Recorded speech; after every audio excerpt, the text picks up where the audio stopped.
So నేను psychology చదివిన తర్వాత నాకు ఇందులోనే ఉండిపోవాలి, పిహెచ్డి చేయాలి, ఇంకా రీసెర్చ్ చేయాలి, మంచి సైకాలజిస్ట్గా తయారవ్వాలి. బట్ ఆ సమయంలో ఇండియాలో అంటే అట్లాంటి యూనివర్సిటీస్ కానీ ఇన్స్టిట్యూషన్స్ కానీ పెద్దగా లేవు. సో నేను అమెరికాకి వెళ్ళి యూఎస్కి వెళ్ళి అక్కడే చదువుతాను అట్లా డిసైడ్ అయ్యాను. పరీక్ష రాశాను, ఒక టాప్ యూనివర్సిటీ నుంచి సెలెక్షన్ కూడా అయింది. బట్ అప్పుడు ఇంటిలో పరిస్థితి వేరేగా ఉండింది. మా మదర్కి అస్సలు నేను ఫారిన్కి వెళ్ళాలి అట్లా ఇష్టం నాకు కనిపించలేదు. యాక్చువల్గా ఆమె చాలా సాడ్ అయిపోయింది. ఎందుకంటే ఆమెకి కూడా వాళ్ళ చిన్న వయసులో ఒక చాలా క్లోజ్గా ఒక కజిన్ ఉండేవారు. అండ్ ఆ కజిన్ కూడా కొంచెం పెద్ద అయ్యాక ఇంటిలో చెప్పారు, నేను యూఎస్కి చదవడానికి వెళ్తున్నాను, వెంటనే వచ్చేస్తాను.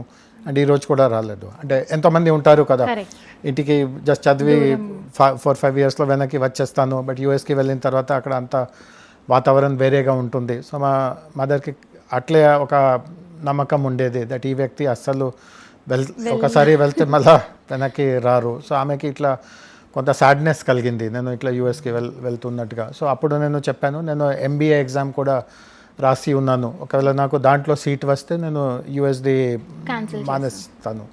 దెన్ నాకు ఎంబీఏలో కూడా సీట్ వచ్చింది. సో నేను ఎంబీఏ జాయిన్ అయ్యాను. అప్పుడు ఇట్లాంటి ఒక ఆలోచన ఉండింది దట్ ఒక కార్పొరేట్ రంగంలోనే నా కెరియర్ సాగుతుంది. ఎంబీఏ ఆ దృష్టితోనే చదవడానికి వెళ్ళాను. బట్ అక్కడ మళ్ళా కాలేజ్లో ఎంబీఏ చదివేటప్పుడు ఒక కంపెనీ దగ్గర ట్రైనింగ్కి వెళ్ళేటప్పుడు నాకు అనిపించింది దట్ ఈ జీవితం, ఈ లోకం నా పర్సనాలిటీకి సూట్ అవ్వదు, నేను వేరే ఏదైనా ప్రయత్నం చేయాలి. సో ఒక రకంగా చెప్తే ఇప్పుడు నేను సివిల్ సర్వెంట్గా ఉన్నాను. సాధారణంగా సివిల్ సర్వీసెస్ గురించి చూస్తూ ఉంటే చాలా తక్కువ వయసులోనే వాళ్ళు మోటివేట్ అయిపోతారు, సివిల్ సర్వీసెస్కి ప్రయత్నం చేయాలి. చాలామంది 19 వయసులోనే గ్రాడ్యుయేషన్ అవ్వగానే సరే సివిల్ సర్వీసెస్ కోసం ప్రిపేర్ అవ్వడము, కోచింగ్లో చేరడము, బుక్స్ చదవడం. సో 19, 20, 21 ఏజ్లోనే చాలామంది సివిల్ సర్వీసెస్కి వెళ్తూ ఉంటే ఆ సమయంలోనే వాళ్ళ నిర్ణయం అయిపోతుంది. నేను సివిల్ సర్వీసెస్కి వెళ్ళాలి 24 వయసులో ఆ డిసిషన్ తీసుకున్నాను.